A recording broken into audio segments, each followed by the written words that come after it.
Aujourd'hui, je vous propose de faire un cabas multi-usage et bien pratique.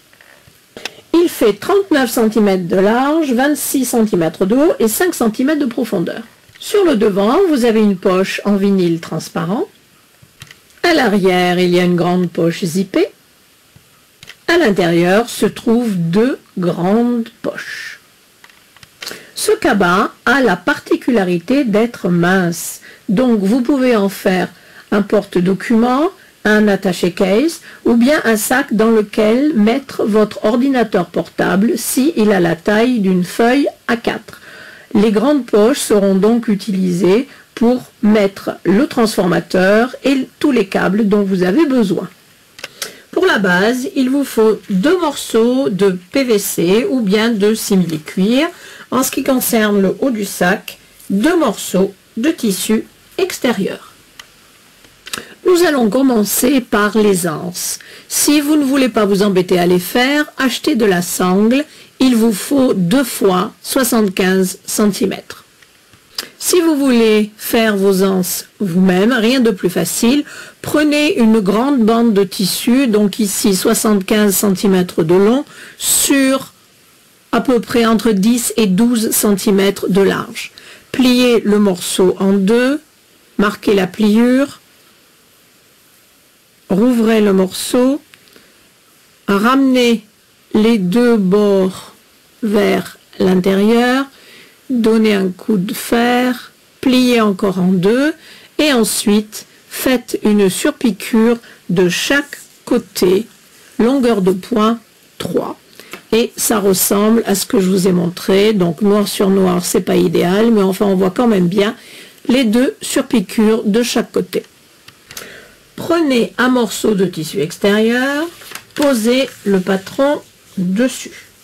Ensuite, insérez une extrémité de lance dessous et faites-la ressortir de 1 ou 2 mm.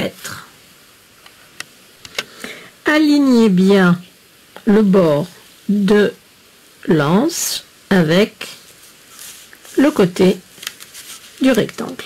Mettez des épingles pour tenir en place et ensuite faites la même chose de l'autre côté. En même temps, marquez avec une épingle les deux endroits jusqu'où vous allez coudre les anses, ici et là. Le vinyle transparent que j'utilise ici pour cette poche qui va se trouver sur le devant de votre cabas, donc ce vinyle est assez épais et un peu raide. Mettez le billet comme ceci à califourchon sur le haut de la poche. Faites ensuite une surpiqûre à 1/2 cm du bord, longueur de point 4. Coupez le surplus de billets de chaque côté. Plaçons maintenant la poche sur le devant du sac. Déplacez les épingles vers le bord extérieur ici de l'anse. Ensuite, faites glisser la poche en vinyle sous les deux extrémités de l'anse. Faites correspondre évidemment les deux bords inférieurs et tenez en place avec 2 petites épingles ici à droite et à gauche. Pour tenir cette poche en place, nous allons maintenant coudre sur la ligne de surpiqûre de l'anse. En partant du bas, vous allez remonter jusqu'à l'épingle ici qu'on a posée tout à l'heure. Donc là, vous allez passer de l'autre côté et en restant sur la ligne de surpiqûre, vous allez redescendre ici. Faites la même chose évidemment de l'autre côté. Et voilà à quoi cela ressemble.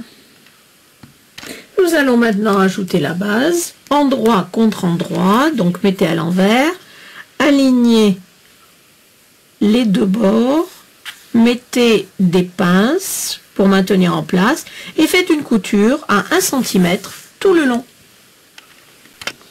Repliez le simili-cuir sur lui-même. Appuyez bien avec les doigts et pour le maintenir bien plat, Nous allons faire une surpiqûre à 1/2 cm sur le simili-cuir, longueur de point 4,5. Vous voyez, ça fait une jolie finition. On pourrait même aller jusqu'à une longueur de point de 5. Vous voyez, le simili-cuir est vraiment bien plat. Nous avons fini cette partie du devant du sac. Passons maintenant au dos. Nous allons maintenant coudre la poche zippée. Pour les débutantes, j'ai fait une petite vidéo très détaillée sur la manière de poser une poche zippée. Je vous mettrai le lien dans la boîte de description ci-dessous. Pour les autres, je ne vais pas vous montrer dans cette vidéo comment faire une poche zippée, vous savez déjà. Donc, nous allons passer à la suite. Nous allons maintenant passer à la pose de la deuxième anse. Avant ça, retournez le côté sur l'envers et pliez la poche zippée. Maintenez-la en haut avec 2 épingles.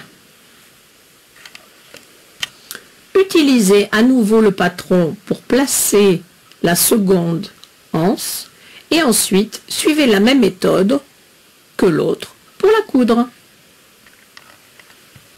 Comme tout à l'heure, vous allez coudre sur la surpiqûre pour bien maintenir l'anse en place. Comme précédemment, ajoutez la base et n'oubliez pas de faire une jolie surpiqûre. Épinglez les anses loin des futures coutures en utilisant un côté comme patron. Découpez 2 morceaux de doublure et mettez une petite épingle pour bien montrer le haut. Si vous n'êtes intéressé que par le cabas, découpez du thermocollant à la taille de la doublure et repassez-le au dos de la doublure. Si par contre vous voulez faire le sac pour votre ordinateur portable, découpez en utilisant donc un côté de la doublure, 2 morceaux de molleton et 2 morceaux de ouate. Vous voyez, la ouate est un tout petit peu plus petite. Sur l'envers d'un morceau de doublure, placez une couche de ouate et prenez-la en sandwich avec une couche de molleton. Mettez des épingles et maintenez en place en faisant une piqûre tout autour. J'ai plusieurs petites choses à vous dire. D'abord, la longueur de point, mettez au maximum, c'est-à-dire 5. Ensuite, pour bien attraper les 2 couches, faites la couture à 5 cm du bord. Vous voyez que lorsque l'on coud ensemble des couches épaisses, même en mettant des épingles, il y en a toujours une en dessous qui va se promener. Donc ce n'est pas bien grave, égalisez en suivant le patron du côté de la doublure. Enfin, donnez un petit coup de fer. Faisons maintenant la poche intérieure pour ranger le transformateur et les câbles dont vous aurez besoin. Et voilà, 2 poches prêtes à l'emploi. Nous allons maintenant coudre la fermeture à glissière qui doit faire au moins 38 cm. Vous voyez, la tirette est là. Placez endroit contre endroit, c'est-à-dire mettez-la à l'envers. Alignez les bords. Ensuite, prenez la partie doublure avec les poches. Vous voyez que j'ai mis des épingles ici tout le long pour tenir ensemble la doublure et le molleton. Placez endroit contre endroit, alignez évidemment les bords latéraux et aussi le bord supérieur. Faites bien coïncider les 3 parties, mettez des épingles et faites une couture d'un côté jusqu'à l'autre. En utilisant évidemment, et je l'ai oublié, le pied de biche spécial fermeture à glissière. Séparez la doublure du tissu extérieur, levez en utilisant la fermeture à glissière. Donc voici la deuxième partie extérieure du sac. Mettez endroit contre endroit. aligner la fermeture à glissière avec le haut. Faites bien attention à ce que les côtés soient bien parallèles. Prenez la deuxième partie de la doublure, placez dessus et comme tout à l'heure, faites correspondre les bords supérieurs, mettez des épingles et faites une couture tout le long. Ouvrez le sac et mettez d'un côté un morceau de doublure et de tissu extérieur et faites la même chose de l'autre côté. Dégagez la fermeture à glissière en tirant bien sur les côtés, aussi bien le tissu extérieur que la doublure. Mettez des épingles et ensuite faites une surpiqûre à 1/2 cm, longueur de point 5 des deux côtés de la fermeture à glissière. Ouvrez maintenant la fermeture à glissière. Placez d'un côté les deux parties du tissu extérieur et de l'autre les deux parties doublure.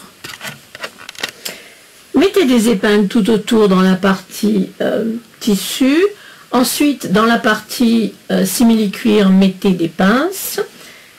Sauf, évidemment, dans la base de la doublure, vous allez laisser une ouverture de 15 cm. Ensuite, vous allez coudre tout autour, sans vous occuper, évidemment, des coins. Mais il faut que je vous fasse remarquer deux petites choses. Premièrement, dans la partie doublure, il est impératif de bien tirer toutes les couches de tissu pour qu'elles soient toutes au même niveau ici. Et mettez des épingles pour maintenir en place. Le deuxième point est ici, en ce qui concerne la limite entre la couture entre le tissu et évidemment le simili-cuir. Il faut vraiment que ces deux, vous les voyez là, c'est un peu difficile avec le noir, et il faut que ces deux coutures coïncident parfaitement. Nous allons maintenant coudre les coins qui sont aux extrémités de la fermeture à glissière. La fermeture à glissière se trouve ici. Ouvrez d'un côté le tissu extérieur, donc le coin du tissu extérieur, aplatissez la couture, faites-la correspondre avec le milieu ici de la fermeture à glissière, faites la même chose de l'autre côté. Aplatissez tout bien. C'est un petit peu délicat parce que les coins sont petits, juste 2 cm. Donc ensuite, faites une couture à 1 cm tout le long. Si vous suivez mes tutos, vous savez que j'aime bien coudre aussi les coins de la base ensemble, mais il y a vraiment trop d'épaisseur. Donc vous allez les ouvrir en faisant bien correspondre les coutures, surtout dans le simili-cuir, et ensuite vous allez les coudre individuellement à 1 cm. Retournez maintenant votre sac sur l'endroit par l'ouverture. Vous pouvez fermer l'ouverture en faisant une piqûre à la machine. Vous aurez un bourrelet. Si vous voulez autre chose de plus joli, vous pouvez utiliser ce point qui s'appelle le point d'échelle. C'est un point invisible. J'ai fait une petite vidéo qui vous explique en détail comment faire ce point. Je mettrai le lien dans la boîte de description ci-dessous. Poussez maintenant la doublure à l'intérieur du sac. Ce petit cabas ou bien cette sacoche pour petit ordinateur portable est maintenant fini. Voici le dos, voici le devant et on peut y placer un ordinateur portable de la taille d'une feuille A4. J'espère que cette vidéo vous a plu et je vous dis à bientôt. Au revoir.